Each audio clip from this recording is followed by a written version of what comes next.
नमस्कार दोस्तों, टीचर भी यूट्यूब चैनल में आपका एक बार फिर से बहुत बहुत स्वागत है।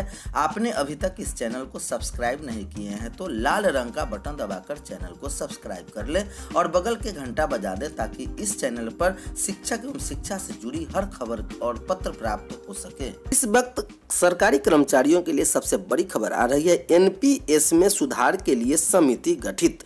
वित्त सचिव की अध्यक्षता में समिति नई पेंशन स्कीम के फ्रेमवर्क व ढांचे में बदलाव करेगी सिफारिश। बड़ी खबर आ रही है पुरानी पेंशन योजना को लेकर, जहां वित्त मंत्रालय ने नई पेंशन स्कीम एनपीएस में सुधार के लिए वित्त सचिव की अध्यक्षता में समिति स्थापित करने की घोषणा कर दी है।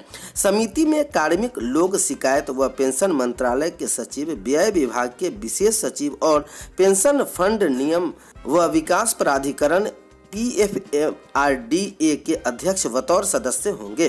समिति गठित करने की घोषणा वित्त मंत्री निर्मला सीतारमण के लोकसभा में पिछले दिनों की थी, जिस पर अमल की घोषणा गुरुवार को की गई है। समिति को कहा गया है कि वह नई पेंशन स्कीम के मौजूदा फ्रेमवर्क और ढांचे के संदर्भ में बदलाव की सिफारिश करे। समिति को नई पेंशन स्कीम के तहत पेंशन लाभ को और आकर्षक बनाने के लिए सुझाव देने को कहा गया है, लेकिन इस बात का ख्याल रखने को कहा गया है कि उससे सुझावों का आम जनता के हितों व बजटीय अनुशासन पर कोई विपरीत असर न हो। उल्लेखनीय बात यह है कि समिति कब रिपोर्ट देगी, इस बारे में कुछ नहीं कहा गया है। समिति राज्यों के बात करने के बाद अपनी सिफारिशें देगी।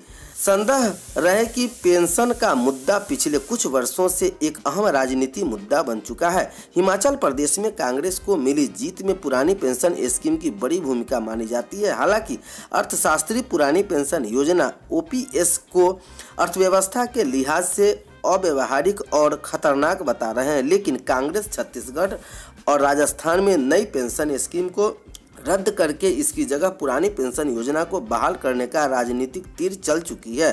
पंजाब में आम आदमी पार्टी की सरकार ने भी ऐसा ही कदम उठाया है। महाराष्ट्र सरकार में मुख्यमंत्री देवेंद्र फडणवीस ने कहा कि पेंशन व्यवस्था को लेकर विचार किया जा रहा है। राजनीतिक दबाव कुछ ऐसा बन रहा है कि लगभग सभी राज्यों में किसी न किसी तरह बदलाव की बात की जा रही है। माना जा रहा है कि वर्ष 2024 में आम चुनाव में कांग्रेस के तरफ से मौजूदा नई पेंशन स्कीम को रद्द करके इसकी जगह पुरानी पेंशन व्यवस्था लागू करने के वादे पर जोर दिया जा सकता है। पुरानी पेंशन योजना पहले की इस व्यवस्था में यह गारंटी थी कि कर्मचारी को सेवानिवृत्त होने के बाद पेंशन मिलेगी, इसलिए कर्मचारी को इस बात की चिंता नहीं होती थी कि सेवानिवृत्त होने के बाद खर्च के लिए बचत करेगी। मासिक पेंशन के लिए वेतन से कटौती नहीं। जनरल प्रोविडेंट फंड जीपीएफ की सुविधा, सेवानिवृत्ति के समय कर्मचारी को अंतिम बेसिक सैलरी के 50% तक पेंशन मिलती है। कर्मचारी स्वैच्छिक सेवानिवृत्त लेगा तो पूरी पेंशन मिलेगी। सरकार की ओर से देय महंगाई भत्ता वृद्धि की सुविधा और वेतन आयोग के सुविधा लागू, सेवानिवृत्त होने पर जीपीएफ के ब्याज पर आयकर नहीं लगना, 40% पेंशन कंप्यूटेशन का प्राविधान। नई पेंशन योजना में इस राशि इक्विटी मार्केट और सरकारी प्रतिभूतियों के निवेश की जाती है। लंबी अवधि में इक्विटी मार्केट में तेजी एनपीएस के पक्ष में है, लेकिन अल्पकालीन स्थिरता की आशंका भी है। पेंशन के लिए प्रतिमाह वेतन में 10% की कटौती, नियोक्ता का 14% तक योगदान, जनरल प्रोविडेंट फंड की सुविधा नहीं, सेवानिवृत्ति के समय निश्चित पेंशन की गारंटी नहीं, स्वैच्छिक सेवानिवृत्ति पर 20% नगद और 80% राशि पेंशन पर देने का प्राविधान, सेवानिवृत्ति पर जो पैसा मिलेगा उस पर कर देना होगा, पेंशन कंप्यूटेशन का प्रावधान नहीं। तो ये सबसे बड़ा बदलाव है पुरानी पेंशन और न्यू पेंशन को लेकर। 10 को जनता दरबार में शामिल होंगे, मुख्यमंत्री करेंगे बड़ा ऐलान। आगामी सोमवार 10 अप्रैल को जनता के दरबार में मुख्यमंत्री कार्यक्रम में मुख्यमंत्री शिकायतें सुनेंगे। विधानसभा सत्र संचालित होने की वजह से जनता के दरबार में मुख्यमंत्री कार्यक्रम स्थगित था, इसे फिर शुरू किया जा रहा है। 10 अप्रैल को आहूत होने वाली कार्यक्रम के संबंध में मंत्रिमंडल सचिवालय के आदेश जारी कर दिया गया है। कार्यक्रम में वैसे लोगों को ही प्रवेश दिया जाएगा जिन्होंने कोविड टीकाकरण कराया है, अन्यथा उनको प्रवेश नहीं दिया जाएगा। अंत में मुख्यमंत्री का होगा बड़ा ऐलान। सीबीएसई ने बदली 10वीं और 12वीं की मूल्यांकन योजना। बहुवैकल्पीय व एकीकृत प्रश्नों का वेटेज बढ़ाया तो लघु और दीर्घोत्तरीय प्रश्नों को घटाया। बोर्ड का ध्यान बहुवैकल्पीय प्रश्न पर है।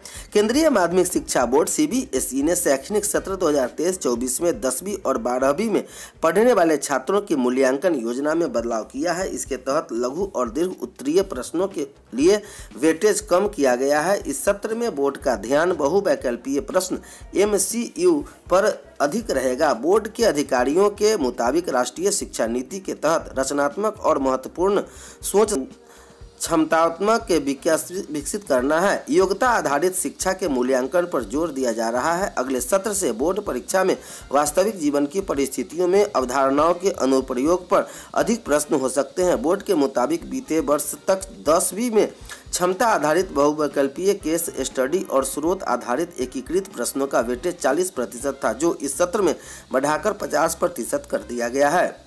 बीएड प्रवेश परीक्षा कल, सभी तैयारी पूरी।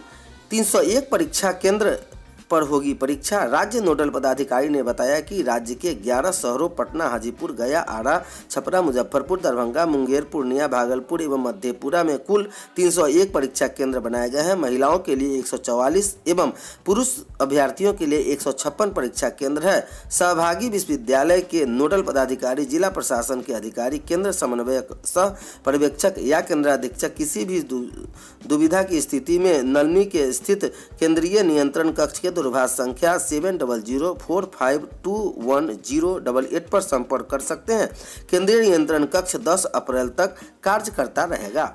2 वर्षीय बीएड एवं शिक्षा शास्त्री के नामांकन के लिए शनिवार को होने वाली संयुक्त प्रवेश परीक्षा CET बीएड 2023 में सभी पर्यवेक्षक अपने निर्धारित परीक्षा केंद्र पर 2.5 घंटे पूर्व उपस्थित होंगे। परीक्षा हाल ही में प्रश्न पुस्तिका का पैकेट खुलेगा।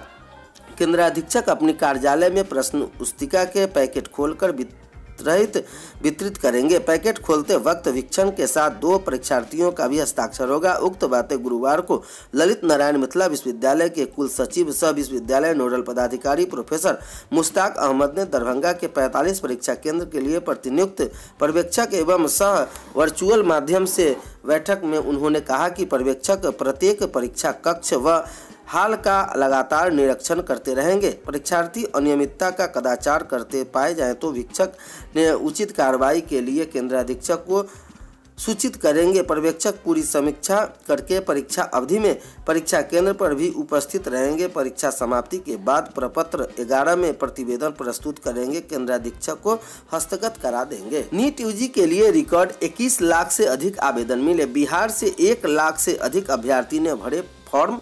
नेशनल टेस्टिंग एजेंसी NTA द्वारा आयोजित मेडिकल प्रवेश परीक्षा नीट यूजी 2023 में इस साल रिकॉर्ड प्राप्त हुआ है। देश भर में इस साल 21 लाख से अधिक विद्यार्थियों ने आवेदन किया है। आवेदन की तिथि गुरुवार को खत्म हो गई। पिछले साल 18,72,000 परीक्षार्थी ने आवेदन किया था। बिहार से 1 लाख से अधिक अभ्यर्थी ने परीक्षा में शामिल होने के लिए आवेदन किया। इसकी रैंक के आधार पर देश के सरकारी और निजी मेडिकल कॉलेज में MBBS, Ayush, homeopathic, veterinary course से स्नातक प्रोग्राम में नामांकन होगा। इसकी रैंक से कई और नर्सिंग कोर्स भी नामांकन होता है। देश के विभिन्न राज्यों में 1 लाख से अधिक मेडिकल की सीटें हैं।